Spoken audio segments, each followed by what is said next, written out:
দিয়াবাড়িতে আছেন সহকর্মী জুম্মান সাদিক জ্যাভলিন। জানবো সবশেষ খবর। যাচ্ছি জ্যাভলিনের কাছে। জ্যাভলিন,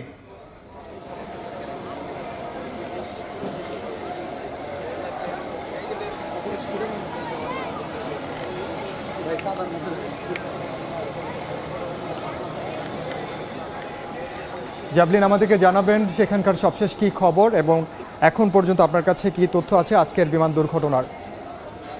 হ্যাঁ ভাই,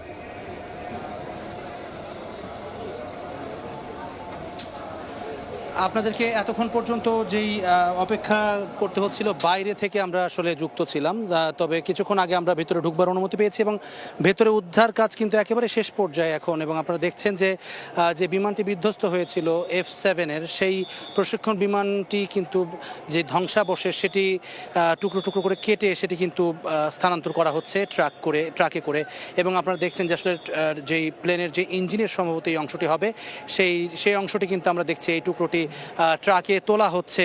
এবং মূলত এই সেই স্থানটি যেখানে কিন্তু আজকে বিমানটি বিধ্বস্ত হয়। এবং ঘটনাস্থল দেখে কিন্তু যেটি প্রাথমিকভাবে যেটি মনে হয়েছে যে এই মাঠের একেবারে শেষ প্রান্তে এসে মানে এর আগেই যে মাঠের অংশটিতে কিন্তু ল্যান্ড করবার সম্ভবত চেষ্টা তিনি করেছেন, তবে সেটি আসলে তিনি সফল হননি। এবং ঠিক মাঠের অংশটি শেষ করবার পরেই ভবনের যেই অংশ সেখানে কিন্তু ভবনের সামনে বিমানটি আছড়ে পড়েছে এবং অনেকটা কৌণিকভাবে আছড়ে পড়েছে, কেননা আশপাশের যেই ক্ষতচিহ্ন সেটি দেখে কিন্তু অনুমান করা যাচ্ছে যে যেই বিমানটি আসলে পড়ে গিয়ে যে ছেঁচড়ে গেছে ব্যাপারটি তেমন নয়, আছড়ে পড়বার ঘটনা এটি নয়, বরং এটি কিন্তু সরাসরি একেবারে বিল্ডিংয়ের খাড়াভাবে এসে সেটি পড়েছে বলেই কিন্তু প্রাথমিকভাবে মনে হচ্ছে। তবে এটিতে মূলত তদন্ত কমিটি যেটি গঠন হবে সেটির পরেই কিন্তু তাদের তদন্তের ভিত্তিতেই কিন্তু বিস্তারিতটি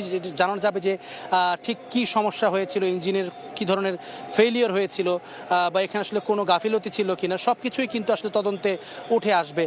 তবে আজকে দুপুর 1:06 কিন্তু এই ফ্লাইটটি তিনি টেক অফ করেন কুর্মিটোলা থেকে এবং তারপর পরেই অর্থাৎ ফ্লাইটের উড্ডয়নের 7 মিনিটের মাথায় ইনস্ট্রাক্টর কিন্তু বুঝতে পারছিলেন যে নিয়ন্ত্রণে কিছুটা ঝামেলা হচ্ছে, সেই বিষয়টি তারা নজরে আনেন এবং এর পরেই কিন্তু বিকট শব্দে সেটি আছড়ে পড়ে এই মাইলস্টোন স্কুল অ্যান্ড কলেজের যেই খেলার মাঠের পার্শ্ববর্তী যেই ভবনটি রয়েছে। মূলত প্রাথমিক শিক্ষার্থী যারা রয়েছেন শিশু শ্রেণী থেকে পঞ্চম শ্রেণী পর্যন্ত ইংরেজি ভার্সনের, তারা এখানে ক্লাস করে থাকেন। এবং আমরা যেটি শুনেছি বা বিদ্যালয় কর্তৃপক্ষ যেটি জানিয়েছিলেন আমাদেরকে যে 11:30 নাগাদ এটির ছুটি হয়ে যায় এই বেশিরভাগ শ্রেণীর। তবে কিছু শিক্ষার্থী যারা বিশেষ করে বৃত্তি পরীক্ষার জন্য যারা প্রস্তুতি নিচ্ছিলেন সেই শিক্ষার্থীরা কিন্তু এখানে ছিলেন তখনও, এবং 2টি শিক্ষক রুম ছিল এই ভবনেই।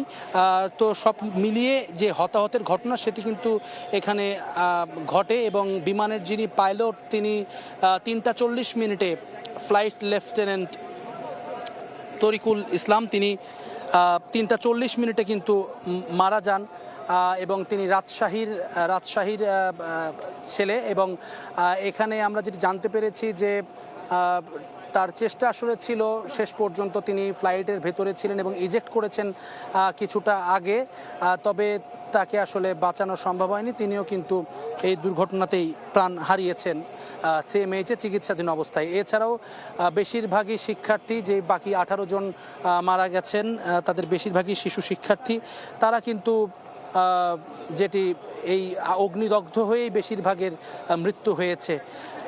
এছাড়া আপনাকে জানিয়ে রাখি এই ঘটনায়, আজকের এই বিমান বিধ্বস্তের ঘটনায় প্রায় 1.5 শতাধিক আহত রয়েছেন। তারা ঢাকার বিভিন্ন হাসপাতালে চিকিৎসাধীন রয়েছেন এবং তাদের মধ্যে অনেকের অবস্থায় কিন্তু গুরুতর, 70 থেকে 90% পর্যন্ত অনেকের দগ্ধ হয়েছে। তাদের ভেতরেও কিন্তু অনেকেই অর্থাৎ মৃতের সংখ্যাটি যে বাড়তে পারে সেটি কিন্তু অনুমান করছেন যারা চিকিৎসক রয়েছেন। এই ঘটনায় আগামীকাল রাষ্ট্রীয় শোক ঘোষণা করা হয়েছে। প্রধান উপদেষ্টার বিভিন্ন যে কার্যক্রম ছিল সেগুলো স্থগিত করা হয়েছে বা পরবর্তীতে সেগুলো অনুষ্ঠিত হবে। এই ঘটনাকে কেন্দ্র করে পুরো জাতি আসলে আজকে একটা শোকাবহ পরিবেশের ভিতরে